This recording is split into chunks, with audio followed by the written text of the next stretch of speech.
Modern बहू। दिल्ली शहर में अनु नाम की एक लड़की रहती थी। अनु दिल की बहुत अच्छी थी और दिमाग से बहुत मॉडर्न भी थी। ऐसे ही एक दिन अनु की माँ अनु से कहती है, बेटा घर का ध्यान रखना। क्यों? आप कहाँ जा रही हो?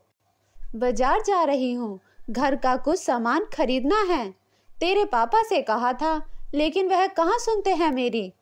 अरे माँ, बाहर धूप देख रही हो कितनी ज़्यादा है।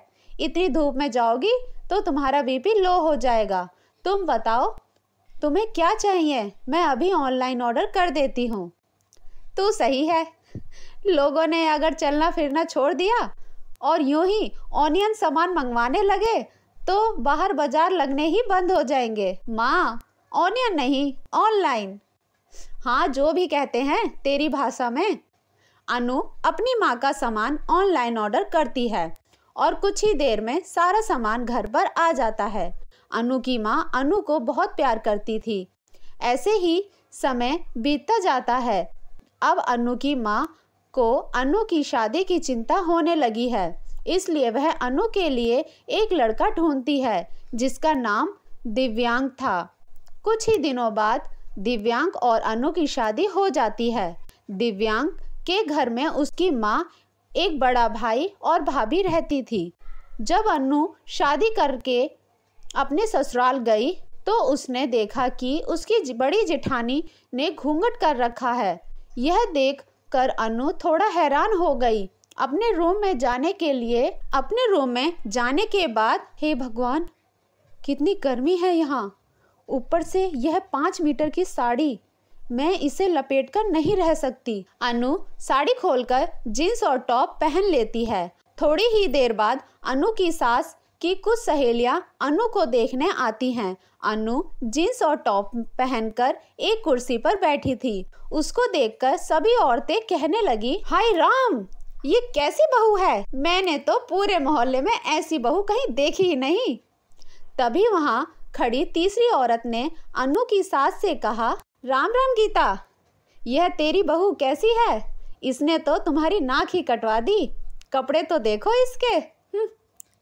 गीता अपनी बहू को ऐसे कपड़ों में देखकर बहुत नाराज होती है। अनु की बड़ी जेठानी हमेशा साड़ी पहनकर रखती थी और सर पर घूंघट भी। अनु की सास अनु से कहती है, अनु, तुम अपनी जेठानी को देखकर कुछ सीख लो। तुमने तो सबके सामने मुझे मुंह दिखाने लायक भी नहीं छोड़ा। अनु दिखने में बहुत ही सुंदर थी। उसके पहनावे को देखकर उसकी जेठानी आरती उससे जलने लगती है। वह उसको सबके सामने नीचे दिखाने की कोशिश करने लगती है। थोड़ी ही देर बाद अनु की सास अनु के पास जाकर बोलती है, बहू सुन, शाम को कुछ लोग आ रहे हैं, तुझे उन सब के लिए खाना बनाना है। बना तो लेगी ना? जी माँ जी, मैं बना लूँगी। अनु ने आज से पहले कभी इतने सारे लोगों के लिए खाना नहीं बनाया था, इसलिए वह डर जाती है। अनु किचन में जाकर लैपटॉप में खाने की रेसिपी ढूंढती है और लैपटॉप से देखकर अच्छी अच्छी डिशेस बनाने लगती है। तभी वहां अनु की सास आ जाती है। वह खुद में ही बड़बड़ाती है, हे भगवान, अब यह लैपटॉप में से देखकर खाना बनाएगी क्या? पता नहीं कैसा खाना बनाएगी, कहीं बेइज्जती ना करवा दे। अनु लैपटॉप से देखकर बहुत ही स्वादिष्ट भोजन बनाती है, लेकिन तभी अनु की जेठानी रसोई में आ जाती है और अनु से झूठ बोलती है कि उसे उसकी सास बुला रही है। अनु जैसे ही बाहर जाती है, आरती सारे खाने में बहुत सारा नमक और मिर्च का पाउडर डाल देती है और वहां से चली जाती है। थोड़ी देर बाद अनु फिर आती है और सोचती है, खाना तो सारा बन गया, मैं एक बार सासू माँ से टेस्ट करवा देती हूँ, अच्छा बना है कि नहीं। अनु सारी चीज़ें थोड़ी थोड़ी लेकर अपनी सास के पास जाती है और टेस्ट करने के लिए बोलती है। अनु की सास जैसे ही खाना टेस्ट करती है, उसे खाना बहुत बेकार लगता है और वह अनु पर चिल्ला उठती है, यह कैसा खाना बनाया है? इसमें तो बस मिर्च और नमक ही है। थोड़ी देर में मेहमान आते ही होंगे, मेरी ही गलती थी। मैंने तुझे खाना बनाने के लिए पता नहीं क्यों बोल दिया। ऐसा मत कहिए सासू माँ, मैं अभी कुछ करती हूँ। समय बहुत कम रह गया था और मेहमान आने वाले थे। अनु को समझ में नहीं आ रहा था कि वह क्या करे। उसने तुरंत ही लैपटॉप में सर्च किया कि सब्जी में ज्यादा नमक पड़ जाने पर क्या करें। मिल गया तरीका। अब मैं इस सब सब्जियों को और भी टेस्टी बना दूंगी। वह सारी सब्जियां अब बहुत टेस्टी हो गई थी। थोड़ी ही देर में सारे मेहमान आ जाते हैं। सारे खाना खाने लगते हैं। खाने की सभी ने बहुत तारीफ की। उस दिन के बाद से रोज ऐसा ही होने लगा। अनु खाना बनाती थी और आरती उसमें बहुत सारा नमक डाल देती थी और अनु की सास अनु को रोज डांटती थी। इसलिए अनु बहुत दुखी रहने लगी। माँ तो कहती थी मुझे ससुराल में सभी बहुत प्यार करेंगे, लेकिन यहाँ तो उल्टा ही है। कितना भी अच्छा काम कर लो, पता नहीं कैसे खराब हो जाता है। एक दिन अचानक अनु की सास के सीने में दर्द होने लगा।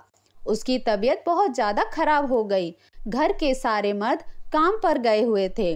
घर में केवल आरती और अनु ही थी। अनु ने तुरंत डॉक्टर को फोन किया और अपनी सास की हालत के बारे में सब बताया।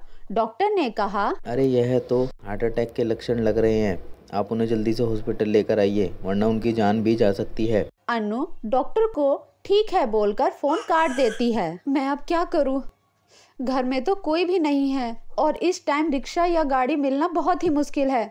अनु बाहर जाकर देखती है तो उसे वहां पर एक पड़ोसी की बाइक दिखती है। वह फटाफट पड़ोसी से चाबी मांगकर लाती है और अपनी सास से कहती है, माँ जी आप चिंता मत कीजिए, मैं अभी आपको हॉस्पिटल लेकर चलती हूँ। फिर क्या था, अनु अपनी सास को बाइक पर बैठाती है और फटाफट हॉस्पिटल लेकर एडमिट करवा देती है। कुछ दिनों तक एडमिट रहने के बाद गीता डिस्चार्ज होकर घर आ गई। गीता को अभी सेवा की बहुत जरूरत थी, लेकिन गीता की बड़ी बहू आरती बहाना बनाकर मायके चली गई। अब गीता की सारी देखभाल अनु को ही करनी थी।